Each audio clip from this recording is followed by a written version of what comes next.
America ने 75 countries के लिए immigrant visa processing permanently suspend कर दी है और इसमें इंडिया के सारे नेबर शामिल हैं दोस्तों। पाकिस्तान, बांग्लादेश, नेपाल, अफगानिस्तान, भूटान, म्यांमार जैसे देश सबको बैन मिला है, लेकिन इंडिया का नाम इस लिस्ट में नहीं है। क्यों ट्रंप ने इंडिया को इंक्लूड नहीं किया, जानते हैं पूरी स्टोरी इस वीडियो में। चलिए शुरू करते हैं। Welcome to our channel India I. पहले समझते हैं दोस्तों कि इमिग्रेंट वीजा है क्या। देखिए, यूएस में दो तरह के वीजाज होते हैं। पहला है नॉन इमिग्रेंट वीजाज, जो कि टेम्परेरी वीजाज होते हैं, जैसे कि टूरिस्ट वीजा जिसको हम B2 वीजा बोलते हैं, जो कि घूमने के पर्पस के लिए यूज किया जाता है टूरिस्ट के द्वारा। दूसरा होता है स्टूडेंट वीजाज, जिसको हम F1 वीजा बोलते हैं, जो कि एजुकेशन पर्पस के लिए यूज किया जाता है। अगर आपको यूएस में पढ़ाई करने के लिए जाना है तो आप इस वीजा का इस्तेमाल करेंगे। इसके बाद होता है वर्क वीजा, जो कि H1B वीजा की कैटेगरी होती है। ये जॉब के लिए होती है दोस्तों। अगर आपको यूएस में जॉब करने के लिए जाना है तो आप इस वीजा का इस्तेमाल करेंगे। सितंबर 2025 से ट्रंप ने इस पर $1 लाख की फीस लगा दी थी दोस्तों, पहले जो कि सिर्फ 2000 से $5000 तक थी। ये दोस्तों मेनली इंडियन वर्कर्स को टारगेट करने के लिए किया गया था ट्रंप की गवर्नमेंट ने।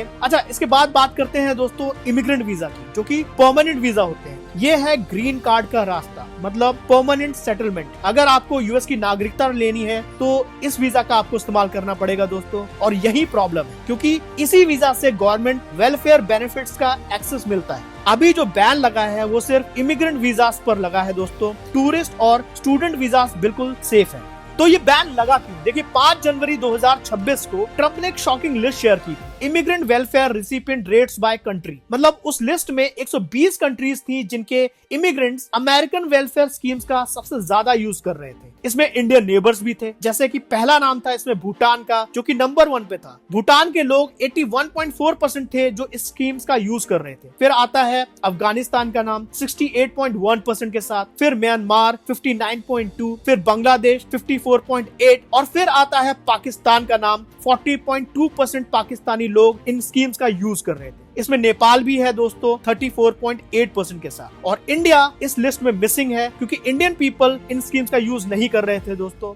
अब ये स्कीम्स हैं कौन सी? देखिए, इसमें पहला नाम आता है दोस्तों मेडिकेड स्कीम, जो कि फ्री हेल्थ केयर के लिए यूज की जाती है। इसमें फ्री हेल्थ केयर दिया जाता है दोस्तों पब्लिक को। फिर आता है सप्लीमेंटल न्यूट्रिशन असिस्टेंट प्रोग्राम, जो कि फूड के लिए होता है। फिर एक स्कीम है temporary assistant for needy families, जिसमें कैश दिया जाता है दोस्तों, ताकि हम नीडी फैमिलीज को हेल्प कर सके। फिर आता है पब्लिक हाउसिंग, जो कि गवर्नमेंट हाउसिंग के लिए होता है। इसमें घर दिए जाते हैं। फिर आता है सप्लीमेंटल सिक्योरिटी इनकम, मतलब फाइनेंशियल सपोर्ट फॉर डिसेबल्ड और एल्डरली पर्सन।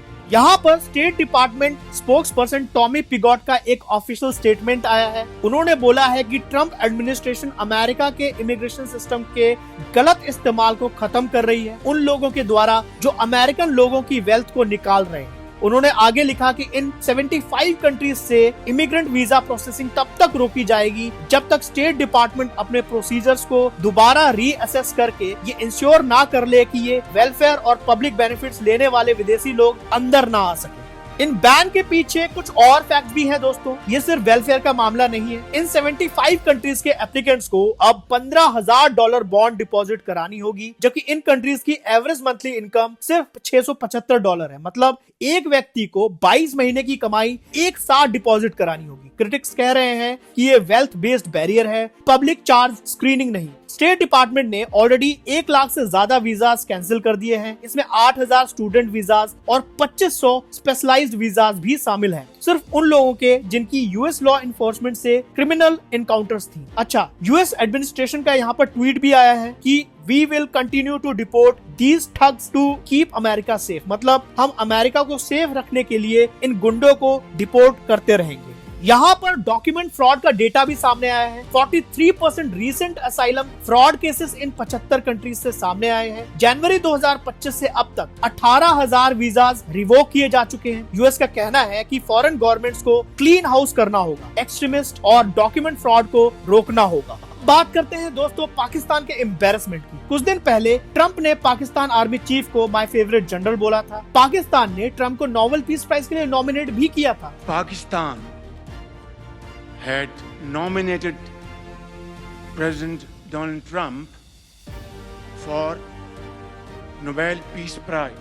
अब पाकिस्तान पर यह बैन लग गया है। यही पाकिस्तान का ऑफिशियल रिएक्शन भी आया है। Foreign office spokes person Tahir Hussain Andrabi का कहना है कि हम यूएस अथॉरिटीज के संपर्क में हैं फर्दर डिटेल्स जानने के लिए। ये एक इवॉल्विंग न्यूज है जिसको हम फॉलो कर रहे हैं। हमारी समझ है कि ये यूएस इमिग्रेशन पॉलिसीज और सिस्टम की एक इंटरनल ऑनगोइंग रिव्यू प्रोसेस है और हमें उम्मीद है कि इमिग्रेंट वीजाज की रूटीन प्रोसेसिंग जल्द रिज्यूम हो जाएगी। वहीं दूसरी तरफ पाकिस्तान एम्बेसी वॉशिंगटन में ऑफिशियल इंटीमेशन का वेट कर रही है। डॉन के मुताबिक thousands of Pakistani who annually seek US visas, उनके ये वीजाज डिले हो जाएंगे दोस्तों। वहीं थाईलैंड ने भी यहाँ पर एक स्ट्रॉन्ग रिएक्शन दिया है। उनका कहना है कि ये ब्लैंकेट अप्रोच अनफेयर है और नेगेटिव सिग्नल है।